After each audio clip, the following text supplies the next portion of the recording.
এই M35টা মার্কেটে প্রচুর পরিমাণে হাইপ ক্রিয়েট করে ফেলেছে অলরেডি, কারণ 22,000 টাকা প্রাইস রেঞ্জে এই ফোনটা যেই স্পেক নিয়ে মার্কেটে আসছে, স্যামসাংয়ের কাছ থেকে এরকম স্পেক পাওয়া একটা স্বপ্নের মতো বিষয় ছিল। কারণ এরকম স্পেকের ফোনগুলো কিনতে গেলে স্যামসাংয়ের নর্মালি 40,000 টাকা লাগে, আর সেই জায়গায় এটা নতুন পাওয়া যাচ্ছে 22,000 টাকায়। তাহলে বুঝেন যে এই ফোনটা মার্কেটে হাইপ ক্রিয়েট করবে নাকি অন্যান্য শাওমির ফোন কিংবা পোকোর ফোন বা রিয়েলমি অন্যান্য যে ব্র্যান্ডগুলো আছে সেইগুলো হাইপ ক্রিয়েট করবে। অবশ্যই স্যামসাংয়ের ফোনগুলোই হাইপ ক্রিয়েট করার কথা এবং সেটাই করতে পারছে। এবং আমিও গত কিছুদিন এটাকে চালিয়ে যেটা বুঝলাম যে 22,000 টাকা প্রাইস রেঞ্জে একটা বেস্ট ডিল হতে যাচ্ছে এটা। তার আগে কিন্তু আপনাকে জানা দরকার যে এই ধরনের ফোনগুলো আপনি কই পেয়ে যাবেন। অবশ্যই আপনি এমকে মোবাইল পয়েন্টে পেয়ে যাবেন। এমকে মোবাইল পয়েন্টের বসুন্ধরাতে তাদের ফিজিক্যাল শপ রয়েছে, আপনি চাইলে শপ থেকে গিয়েও কালেক্ট করতে পারেন। তাছাড়া আপনি যদি ঢাকার বাইরে থাকেন তাহলে আপনি যে কোনো সময় কিন্তু এটাকে কুরিয়ার করে কিনে নিতে পারবেন। এটার প্রাইস এখন 22,000 টাকা রয়েছে। এটা যেহেতু নতুন ডিভাইস, প্রাইস কিন্তু আপ ডাউন হতে পারে। আপনি অবশ্যই এমকে মোবাইল পয়েন্টে একটা নক দিয়ে জেনে নেবেন যে এটার প্রাইস এখন কারেন্টলি কত রয়েছে। এমকে মোবাইল পয়েন্টে সকল কিছু লিঙ্ক থাকছে ডেসক্রিপশন বক্সে। বক্স থেকে বুঝতেই পারতেছেন যে এটার বক্সের মধ্যে খুব বেশি কিছু নাই, শুধুমাত্র ফোন আর হচ্ছে একটা কেবল রয়েছে, আর লেখাপড়া করার জন্য একটা 1 পেজের কাগজ দেওয়া হয়েছে। তো স্যামসাংয়ের বক্সের মধ্যে এখন এগুলোই থাকে, বক্সে কোনো চার্জার থাকে না। আর এই বক্স নিয়ে কথা বলার কিছুই নাই, বক্স দূরে ছুঁড়ে ফেলে দিই। আর এখন কথা বলি হচ্ছে মেইন বিষয়, হ্যাঁ, এই M35। আমার কাছে প্রথমেই এই ফোনটা হাতে নিয়ে যেটা মনে হয়েছে, এই ফোনটা এতটা প্রিমিয়াম না, এবং এটা আশা করাটা মহাপাপ। কারণ এটার প্রাইস 22,000 টাকা আপনাকে মানতে হবে। 22,000 টাকা প্রাইস কিংবা 25,000 টাকা প্রাইস রেঞ্জের নিচে যে ফোনগুলো আমরা পেয়ে থাকি সেইগুলোর মতোই কিন্তু এটার বিল কোয়ালিটি, মানে খুব বেশি যে চিপ ব্যাপারটা এরকম না। মানে এই প্রাইস রেঞ্জে যেরকম বিল কোয়ালিটি আমরা আশা করে থাকি ঠিক সেরকমই বিল কোয়ালিটি দিচ্ছিল। এই ফোনটার রাইট সাইডে পাওয়ার বাটনের সাথে কিন্তু ফিঙ্গারপ্রিন্ট সেন্সরটা দেওয়া হয়েছে, যেটা খুবই ফাস্ট ছিল, অ্যাকুরেটলি কাজ করতেছিল।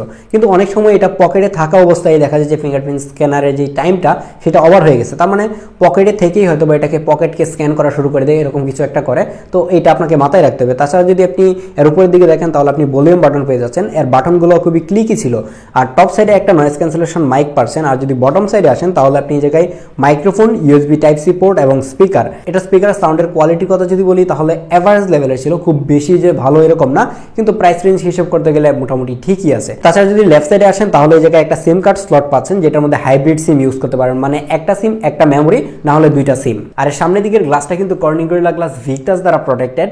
22,000 টাকা প্রাইস রেঞ্জের নতুন ফোনের মধ্যে কর্নিং গরিলা গ্লাস ভিক্টাস পাওয়াটা এটাও আরেকটা স্বপ্নের মতোই। আর এটাতে যে ডিসপ্লেটা ইউজ করা হয়েছে এটা একটা 6.6 ইঞ্চির অ্যামোলেড ডিসপ্লে, যেটাতে 120 হার্জের হাই রিফ্রেশ রেট থাকছে। আর এই ডিসপ্লেটার পিক ব্রাইটনেস 1000 নিটস, যার কারণে ডিরেক্ট সানলাইটেও যদি আপনি এটাকে ইউজ করেন ব্রাইটনেস নিয়ে প্যারা খাবেন না। আর এই ডিসপ্লেটা নিয়ে আমার একটু কমপ্লেন হচ্ছে যে এই ডিসপ্লে যে চারপাশের বেজেলটা দেখেন সেটা দেখেন যে অনেকটাই মোটা, যার কারণে আমার কাছে এটা খুব বেশি একটা ভালো লাগতেছিল না। তাছাড়া যদি আমি প্রাইসের কথা চিন্তা করি, স্যামসাংয়ের কাছ থেকে একটা অ্যামোলেড ডিসপ্লে যেটাতে 120 হার্জের হাই রিফ্রেশ রেট থাকছে, তো সেই কথা চিন্তা করলে এই বেজেল আমার চোখেই পড়ে না বলতে পারেন। আর এটাতে যে ডিসপ্লেটা ইউজ করা হয়েছে স্যামসাংয়ের A55 যে ফোনটা রয়েছে সেইটার ডিসপ্লে আর এইটার ডিসপ্লে অলমোস্ট সেম, কিছু ডিফারেন্স রয়েছে। সেইটার বেজেলটা এটা থেকে আরেকটু চিকন, তো একটু ডিফারেন্স রয়েছে, মোটামুটি 90% সিমিলার বলতে পারেন। এই ডিসপ্লেটার কালার এবং শার্পনেস আমার কাছে খুবই ভালো লেগেছে। এটা যদি আপনি সাইড থেকেও দেখেন তাহলেও কোনো ধরনের নেগেটিভিটি থাকছে না। স্যামসাংয়ের ডিসপ্লেগুলো সত্যি বলতে অনেক বেশি ভালো হয়ে থাকে, হ্যাঁ এটা আমরা জানি ফ্ল্যাগশিপ ফোনগুলোর ক্ষেত্রে। এরকম এন্ট্রি লেভেলের, মানে এন্ট্রি লেভেলই ধরা যায়, 20,000 টাকা প্রাইস রেঞ্জ এখন এন্ট্রি লেভেলই। তো সেই প্রাইস রেঞ্জেও এরকম একটা ডিসপ্লে পাবো আমি কখনোই আশা করি নাই। এটা ডিসপ্লে নিয়ে আমার মনে হয় না যে কেউ হতাশ হবেন। আরেকটা বড় কথা হচ্ছে যে এই ধরনের অ্যামোলেড ডিসপ্লেগুলোতে কিন্তু গ্রিন লাইন পড়ে যায়, পিঙ্ক লাইন পড়ে যায়। তো এই ডিসপ্লেটার মধ্যে এই ধরনের কোনো ইস্যু হবে কিনা সেটা আমি এখনও নিশ্চিত দিতে পারছি না, কারণ স্যামসাংয়ের ফোনগুলো দেখা যায় যে মার্কেটে আসার 1-2 বছর পরে গিয়ে হচ্ছে গ্রিন লাইন কিংবা পিঙ্ক লাইন পড়া শুরু হয়। তো সেই জায়গায় এটার রেকর্ড ওইরকম ভাবে এখনো কিন্তু পাওয়া যাচ্ছে না, যেহেতু এটা একটা অ্যামোলেড ডিসপ্লে, যার কারণে কিন্তু আপনি এটার মধ্যে অলওয়েজ অন ডিসপ্লে সাপোর্টটাও পাচ্ছেন। এই ফোনটার ব্যাক সাইডে 3টা ক্যামেরা ইউজ করা হয়েছে। এর মেইন লেন্সটা কিন্তু 50 মেগাপিক্সেলের এবং এর পাশে যে আলট্রাওয়াইড লেন্সটা রয়েছে সেটা 8 মেগাপিক্সেলের, এবং এর নিচে একটা ইউজলেস ম্যাক্রো লেন্স দেওয়া হয়েছে, মানে 2 মেগাপিক্সেলের, যেটা জাস্ট খালি স্যামসাংয়ের যে সিগনেচার, মানে 3টা ক্যামেরা এইভাবে বসিয়ে দেওয়া, সেই সিগনেচারটাকে মেনটেন করার জন্য মনে হয়েছে আমার এই নিচের দিকে 2 মেগাপিক্সেলের যে ম্যাক্রোটা ইউজ করা হয়েছে এটা একদমই ইউজলেস ছিল, এটা দিয়ে মানে কোনো কাজেরই না। এটা থেকে আমি মেইন লেন্স দিয়ে ভালো লেভেলের ম্যাক্রো তুলতে পারতেছিলাম। এর মেইন লেন্সের ছবিগুলো সত্যি বলতে প্রাইস রেঞ্জ হিসাব করতে গেলে আমার কাছে খুবই ভালো লেগেছে। ছবি খুবই শার্প এবং ডিটেল ছবি দিতেছিল, এবং স্যামসাংয়ের যে কালারটা রিসেন্টলি দিচ্ছিল মানে মাখন লেভেলের। আর অন্যতম ভালো লাগার বিষয় হচ্ছে যে এটা দিয়ে যে পোর্ট পোর্ট্রেটগুলো তুলতেছিলাম, মানে পোর্ট্রেট ছবিগুলো দেখতে খুবই সুন্দর লাগতেছিল। যদি এটার মধ্যে ডিজিটালি 2x জুম করা যেত সেটা আমার মনে হয় যে আরও বেশি ভালো হতো। তাছাড়া কিন্তু এটার ছবি খুবই সুন্দর ছিল, ছবি নিয়ে আমার মনে হয় না যে কেউ কোনো ধরনের কমপ্লেন করবেন। ছবিতে খুব ভালো পরিমাণের ডিটেল এবং শার্পনেস থাকতেছিল। এর আলট্রাওয়াইড লেন্স দিয়েও মোটামুটি ভালো ছবি পাচ্ছিলাম, খুব বেশি একটা ডিটেল থাকতেছিল না, মাঝে মাঝে একটু যদি মুভ করেন তাহলে ব্লার হয়ে যাচ্ছিল, এই ধরনের টুকটাক ইস্যু খুঁজে পেয়েছি।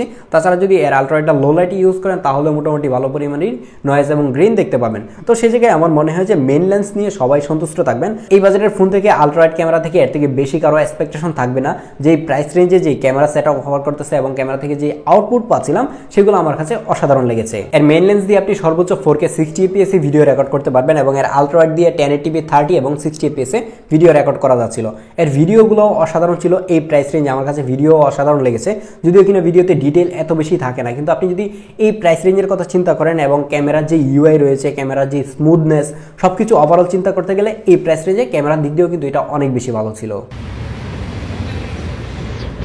এটা হচ্ছে আলট্রাওয়াইডের ভিডিও, এবং আলট্রাওয়াইডের ভিডিও করলে যদি হাতে নিয়ে ভিডিও করেন এরকম একটা ভিউ পাবেন, আর যদি রাস্তার সাইডে ভিডিও করেন তাহলে সাউন্ড কোয়ালিটিটাও কিন্তু এরকম পাবেন। আর সেলফি ক্যামেরা হিসেবে থাকছে 30 মেগাপিক্সেলের একটা ক্যামেরা, যেটা দিয়ে আমি একটু আগেই সেলফি ক্যামেরা দিয়ে পোর্ট্রেট ছবি নিয়েছিলাম। আর এই পোর্ট্রেট ছবিগুলো প্রসেস করার পরে এত বেশি কালারফুল লাগে এবং এত বেশি সুন্দর লাগে, আমার মনে হয় যে এটার সাথে যদি আপনি এখন মানে যে কোনো ফোনকে এটার সাথে কম্পিট করতে যান না কেন, আপনার কাছে এই ফোনটাই ক্যামেরার জন্য ভালো লাগবে। তাছাড়া আপনি যদি পোর্ট্রেট ছাড়াও রেগুলার ছবি তুলতে যান, ছবি তোলার পরে যেই মানে এইচডিআরটা যেভাবে কাজ করে, যেই রকম একটা কালার দিতে পারে, আমার কাছে মনে হয় যে সবার কাছেই ভালো লাগবে। এই স্যাম্পলগুলো দেখেন, আই থিঙ্ক আপনি নিজেও বুঝতে পারবেন যে এটার কালারের কি অবস্থা। আর সেলফি ক্যামেরা দিয়ে সর্বোচ্চ 4K 30 fps ভিডিও রেকর্ড করা যাচ্ছিল, যেটা একটা ভালো ব্যাপার। তাছাড়া আপনি যদি এই ফোনটার পারফরমেন্স সেকশনে আসেন তাহলে এই জায়গায় আপনি পেয়ে যাচ্ছেন একজনের একটা SoC Exynos 1380 যে 5nm চিপটা রয়েছে, সেটা আমরা লাস্ট ইয়ারে যেটা A54 এর মধ্যে দেখেছি ইউজ করা হয়েছিল, মানে 50,000 টাকা দামের একটা ফোনের মধ্যে ব্যবহার করা হয়েছিল, সেই চিপটাই কিন্তু এখন একটা 22,000 টাকার ফোনের মধ্যে পাচ্ছেন, যার কারণে বুঝতেই পারতেছেন যে পারফরমেন্স সেকশনে কিন্তু এই ফোনটা অনেক বেশি এগিয়ে আছে। যদিও কিনা আমরা Exynos এর উপরে এতটাও বিশ্বাস করতে পারি না যে খুবই ভালো পারফরমেন্স দিবে, ব্যাপারটা এরকম না। আপনি যদি হেভি লেভেলের গেমার হয়ে থাকেন, আপনি চিন্তা করেন যে এটা দিয়ে যদি আপনি কিনেন উড়াধুরা গেমিং করবেন, গেমিং করে একদম ফাটায় ফেলবেন সবকিছু, ব্যাপারটা এরকম না। এটা দিয়ে আপনি যদি পাবজি খেলেন তাহলে সর্বোচ্চ 60 fps পর্যন্ত পেতে পারেন। আর পাবজিতে যদি আপনি 2-4টা কিংবা 3টা ম্যাচ খেলার পরে এটা ওভারহিট হয়ে যাচ্ছিল, ওভারহিট হয়ে পারফরমেন্স কমে যাচ্ছিল, কিংবা আপনি খুব ভালো একটা গেমিং এক্সপিরিয়েন্স পাবেন না। তো যারা গেমার বাইরে রয়েছেন তাদেরকে আমি সাজেস্ট করবো যে আপনি গেমিংয়ের জন্য অ্যাটলিস্ট এই ফোনটা আপনি দেখেন না, কারণ গেমিংয়ের জন্য খুব বেশি একটা সুবিধাজনক না। কিন্তু যদি আপনি রেগুলার লাইফে ইউজ করতে চান, লাইক ফেসবুক, ইউটিউব, এই ধরনের অ্যাপগুলোই তো আমরা রেগুলার ইউজ করি, তো এই অ্যাপগুলো ইউজ করতে গেলে আপনি কোনো অবস্থাতেই ল্যাগ হ্যাঙ্গের দেখা পাবেন না। এটা কিন্তু দুইটা র্যাম ভেরিয়েন্ট রয়েছে, 6GB এবং 8GB। তো সেই জায়গায় যদি আপনি 8GB নেন তাহলে কিন্তু আপনি আরেকটু ভালো পারফরমেন্স পাবেন এবং একটু বেশি মাল্টিটাস্কিং করতে পারবেন। তো সেই জায়গায় আপনি যদি রেগুলার লাইফে ইউজ করতে চান তাহলে কোনো অবস্থাতেই ল্যাগ হ্যাং দেখবেন না। আর এই ফোনগুলো যারা নতুন কিনবে তারা অ্যাটলিস্ট 2 বছর 3 বছর তো এই ফোনগুলো ব্যবহার করবে। এখন যেরকম পারফরমেন্স দিচ্ছে আমার মনে হয় যে 2-3 বছর আপনি অনায়াসে কিন্তু এই ডিভাইসগুলো চালিয়ে নিতে পারবেন। এই ফোনটার অন্যতম স্পেশাল দিক হচ্ছে এই ফোনটার ব্যাটারি ব্যাকআপ। আপনি যদি এই ফোনটা প্রথম অবস্থায় হাতে নেন তাহলে আপনার কাছে ফিল হবে যে সম্পূর্ণ প্লাস্টিক বিল্ডের একটা ফোন এত হেভি কেন, কারণ এটার ভিতরে 6000 mAh এর ব্যাটারি দেওয়া হয়েছে। তাহলে বুঝতেই পারতেছেন যে এটার ব্যাটারি ব্যাকআপ কোন লেভেলের। এটা দিয়ে যদি আপনি গেমিং করেন কিংবা সারাদিন ছবি তোলেন, ভিডিও করেন, তারপরে দেখবেন যে দিন শেষে এটা চার্জ ফুরাচ্ছে না। আর যদি রেগুলার লাইফে ইউজ করেন, ফেসবুক, ইউটিউব কিংবা টুকটাক আপনি ব্যবহার করতেছেন, তাহলে তো দেখবেন যে এটা আপনাকে পরের দিন গিয়েও 30-35% চার্জ থেকে যাচ্ছে। আর এটার অন্যতম একটা বিরক্তিকর বিষয় হচ্ছে চার্জিং টাইম। এটা অনেক বেশি সময় লাগতেছিল, এটা কিন্তু সর্বোচ্চ 25 ওয়াট চার্জ সাপোর্ট করে। তো সেই জায়গায় আপনাকে অলমোস্ট 2 ঘন্টার মতো সময় কিন্তু আপনাকে দিতে হবে এটাকে চার্জ করতে গেলে। তো সেই জায়গায় আপনি একটু প্যারা খাবেন, প্যারা খেলেও সমস্যা নেই। আপনি যদি রাত্রে চার্জে লাগিয়ে ঘুমিয়ে যান তাহলে আপনি মানে অনায়াসে কিন্তু 1-1.5 দিন ব্যবহার করতে পারছেন। তো আমার মনে হয় যে ওই সময় আপনি অনেক বেশি খুশি থাকবেন। এতক্ষণ আপনারা যা শুনলেন সবকিছুই তো হচ্ছে এই ফোনের ভালো দিক বললাম। এটার কি খারাপ বলতে একদমই কিছু নাই, অবশ্যই আছে। খারাপ বিষয়টা আমি যেটা প্রথমেই খুঁজে পেলাম সেটা হচ্ছে এরকম অটোমেটিক উল্টাপাল্টা ওয়ালপেপার সিলেক্ট হয়ে যাওয়া। এই যে দেখেন, যদি আমি পাওয়ার বাটন ক্লিক করি তাহলে আরেকটা ছবি চলে আসে, আরেকটা ছবি চলে আসে। তো স্যামসাংয়ের যে বাজেট লেভেলের ফোনগুলো থাকে, এন্ট্রি লেভেলের ফোনগুলো থাকে, সেইগুলোর মধ্যে এরকম অ্যাড দেওয়াটা আমার কাছে খুবই বিরক্তিকর ছিল। আপনি চাইলে এই ধরনের অ্যাডগুলো বন্ধ করতে পারবেন না। এবং আমার কাছে মনে হয় যে স্যামসাং আপনাকে কম টাকায় একটা ডিভাইস দিয়ে আপনার কাছ থেকে এইভাবে অ্যাড দেখিয়ে টাকা ইনকাম করতেছে, ব্যাপারটা এরকম হতে পারে। তো যাদের বাজেট কম টাকায় একটা ফোন নিতে চান তারা এই বিরক্তিকর অ্যাডগুলো আপনাকে একটু মেনেই নিতে হবে, কারণ শাওমির ফোনের মতো এক্সট্রিম লেভেলের অ্যাড আপনি পাচ্ছেন না, শুধুমাত্র ওয়ালপেপারে এই অ্যাড পাচ্ছেন। তো এই বিষয়টা কিন্তু আপনাকে অবশ্যই মানতে হবে। তাছাড়া ডিসপ্লের চারপাশে যে বেজেলগুলো ছিল সেগুলো অনেক বেশি মোটা, এটা আরেকটু চিকন হতে পারতো, তাহলে আরও বেশি ভালো হতো।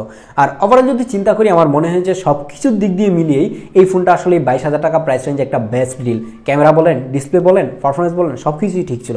কিন্তু পারফরমেন্সে একদমই যে আপনাকে গেমিংয়ে খুব ভালো সন্তুষ্ট রাখবে ব্যাপারটা এরকম না। গেমিংয়ে আপনি টুকটাক গেমিং করতে পারবেন, কোনো অবস্থাতেই প্যারা হবে না। তো আজকের এই ভিডিওটা এখানেই শেষ করছি, দেখা হচ্ছে পরবর্তী ভিডিওতে। আল্লাহ হাফেজ।